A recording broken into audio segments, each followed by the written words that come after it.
semuanya, perkenalkan saya Rever Bagia di channel YouTube ini. Mungkin di sini aku bakal ngejelasin tentang apa aja sih yang aku tangkap selama mata pembelajaran mata kuliah Pancasila ini gitu. Yang di sini aku bakal menjelaskan 3 materi yang sebenarnya saya tangkap secara teliti gitu. Yang lain juga beberapa saya tangkap, cuman menurut saya ini yang agak paling berguna mungkin buat kehidupan saya akhir-akhir ini. Yang pertama adalah Pancasila sebagai dasar negara, sistem etika dan sistem filsafat. Nah, di sini di pendahulunya kita menjelaskan bahwa Pancasila itu merupakan fondasi fundamental bagi keberlangsungan negara kesatuan Republik Indonesia. Jadi Pancasila itu sangat penting di Indonesia ini. Ibarat kalau misalnya dalam membangun rumah, Pancasila itu sebagai butiran pasir. Ketika semua butiran pasir itu ada, rumah itu bakal kokoh gitu. Nah, jadi latar belakangnya kristalisasi nilai-nilai luhur budaya, bangsa, plural dan religius. Jadi Pancasila ini dari latar belakangnya penurunannya jadi plural dan religiusnya itu dari ideologi bangsa, berperan sebagai kompas moral dan arah tujuan dalam mencapai cita-cita nasional. Jadi ini adalah sebagai ideologi bangsa juga, seakan ada arah tujuan dari negara Indonesia ini. Yang ketiga adalah kedudukannya strategis, menjadi pemersatu di tengah keberagaman suku, agama, dan ras.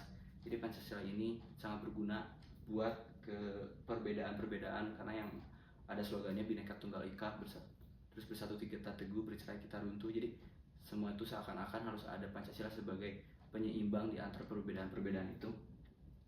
Pancasila bukan sekedar simbol, melainkan jiwa yang menggerakkan seluruh sendi kehidupan bernegara di Indonesia. Genealogi dan pengertian Pancasila gitu. Jadi kita memahami dulu Pancasila itu adalah akar etimologis dari filosofisnya. Asal usul istilahnya adalah Sangsakerta, Panca, Lima, dan Sila, dasar atau sendi gitu. Pertama kali ini dikemukakan secara formal gitu oleh Insinyur Soekarno pada 1 Juni 1945. Nilai luhurnya itu kristalisasi yang dari nilai ketuhanan, kemanusiaan, persatuan, kerakyatan, dan keadilan. Jadi sebenarnya Pancasila itu adalah evolusinya dari beberapa leluhur kita gitu. Terus pandangan hidupnya menjadi pedoman kolektif bangsa dalam bersikap dan bertindak. Pancasila adalah Weltanschauung, satu pandangan dunia, satu dasar filsafat, satu pikiran yang sedalam-dalamnya. Itu menurut Ir Soekarno. Terus Pancasila sebagai dasar negara, Staat Fundamental Norm. Ini berasal dari bahasa Belanda. Kedudukan yang normatif dan yuridis Pancasila dalam sistem hukum Indonesia. Pengertian dasar negara, landasan konstitusional yang memberikan legalitas bagi seluruh penyelenggara negara gitu.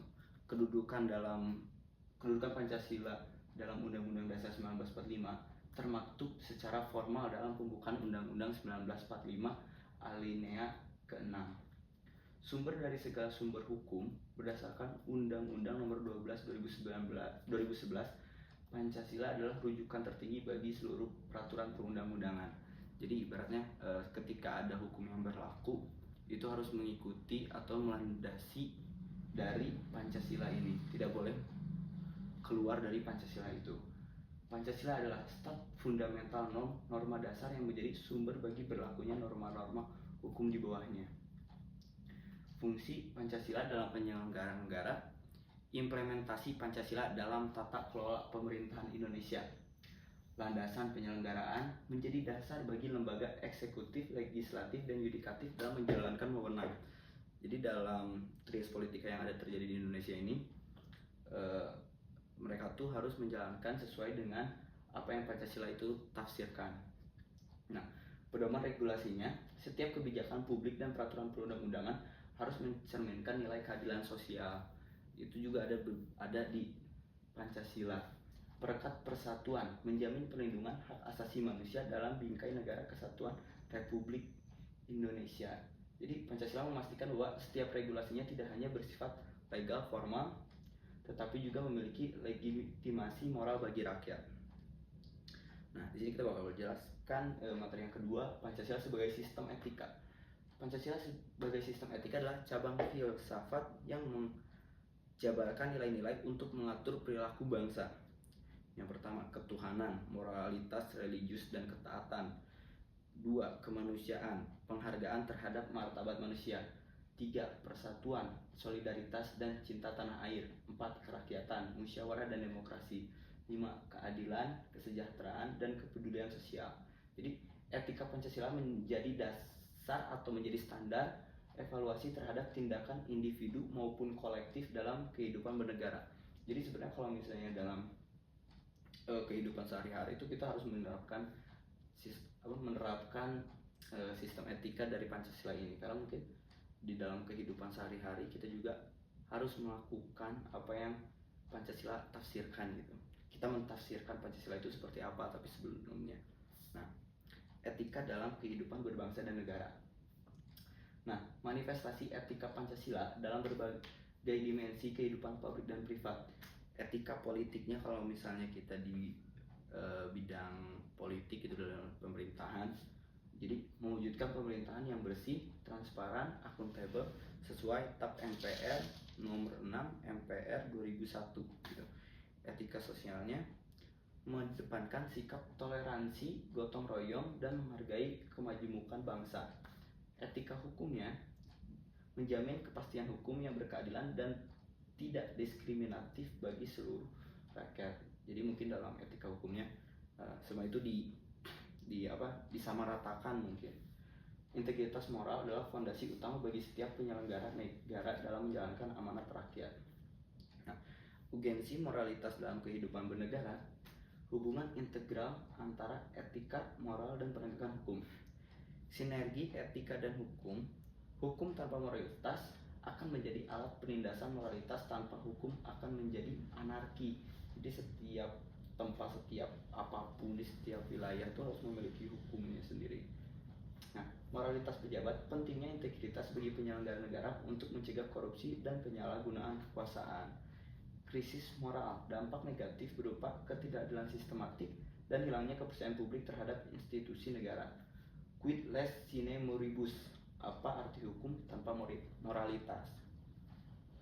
Nah, ini Pancasila sebagai sistem filsafat, refleksi kritis dan rasional atas nilai-nilai dasar bangsa Indonesia, pengertian sistem filsafat, kesatuan bagi yang saling berhubungan untuk tujuan yang koheren. Nah, filsafat bangsa, perenungan pendiri tentang jati diri Indonesia.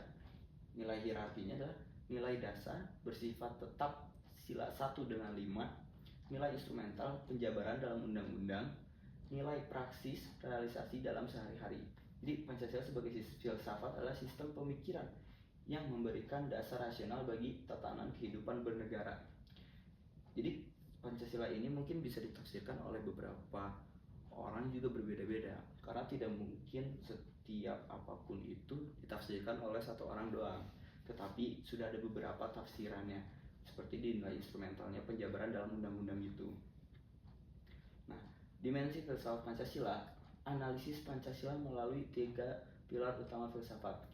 Ontologis, menelaah hakikat manusia sebagai subjek pendukung Pancasila, manusia monopluralis. Epistemologis, Pancasila sebagai dasar sumber pengetahuan, kebenaran, dan cara berpikir bangsa. Aksiologis, menyangkut nilai kegunaan dan tujuan Pancasila untuk mewujudkan keadilan dan kemakmuran. Nah, secara filosofis, Pancasila adalah kesatuan yang bulat dan utuh antara hakikat pengetahuan dan nilai. Nah, relevansi Pancasila di era modernnya adalah menghadapi dinamika globalisasi dan digitalisasi dengan nilai-nilai fundamental itu. Tantangan globalnya yaitu menghadapi ideologi transnasional, radikalisme, dan konsumerisme yang mengancam jati diri bangsa. Mungkin kalau bahasa bayinya mungkin bisa dibilang kalau misalnya ada westernisasi, terus pengaruhnya timur terhadap Indonesia ini. Mungkin kalau misalnya contohnya sekarang tuh lagi ramaknya misalnya K-pop segala macam, sekarang sudah agak mempengaruhi ke lagu-lagu yang terbuat dari Indonesia ini. Itu juga termasuk tantangan globalnya gitu. Filter nilainya, Pancasila berfungsi menyaring pengaruh asing agar tetap selaras dengan kepribadian bangsa Indonesia. Jadi setelah kita misalnya terhadap globalisasi yang tadi aku sebutkan, nah Pancasila ini sebagai filternya supaya kita tuh masih ada di pertengahan, kita nggak sampai terlalu jauh mendalami tentang globalisasinya itu. aktualisasinya penerapan nilai Pancasila dalam etika teknologi, ekonomi, digital, dan diplomasi internasional. Jadi Pancasila itu bukan barang antik, melainkan instrumen dinamis yang memandu bangsa di tengah arus perubahan zamannya ini gitu. Jadi harus selaras dengan Pancasila. Nah, mungkin di sini penutup dan kesimpulannya, komitmen bersama dalam menjaga integritas bangsa melalui nilai-nilai Pancasila. Jadi kesimpulan yang tadi mungkin sudah saya jabarkan segala semuanya, Pancasila adalah satu kesatuan utuh yang berfungsi sebagai dasar negara, sistem etika, dan sistem filsafat Indonesia. Nah, pengamalannya pentingnya internalisasi nilai-nilai Pancasila dalam praktik profesi hukum dan kehidupan bermasyarakat. Harapannya, generasi muda khususnya mahasiswa hukum harus menjadi garda terdepan dalam menjaga konstitusi dan moralitas bangsa. Masa depan hukum Indonesia ada di tangan kita. Ujung tinggi nilai-nilai luhur Pancasila. Jadi Pancasila itu memang harus penting kita mengetahui, kita harus bisa mentafsirkan dari Pancasila itu. Bukan cuma menghafali sila 1 dengan sampai sila 5, tapi kita juga harus mempraktekannya.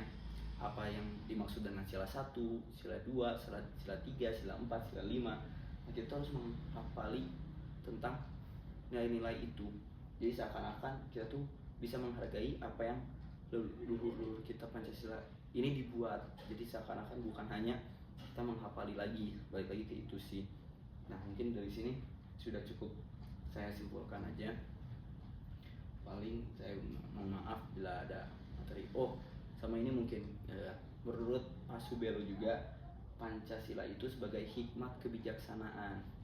Jadi bukan cuman sesuatu yang bisa dibilang cuma Pancasila, tetapi tidak, itu sebagai hikmat yang paling bijaksana ketika ada di Indonesia ini. Mungkin kalau misalnya di dalam Islam itu hikmat kebijaksanaan adalah Al-Quran, terus kalau misalnya di dalam yang lain-lainnya mungkin ada Injil segala macam. Jadi kalau bisa dibilang Pancasila ini adalah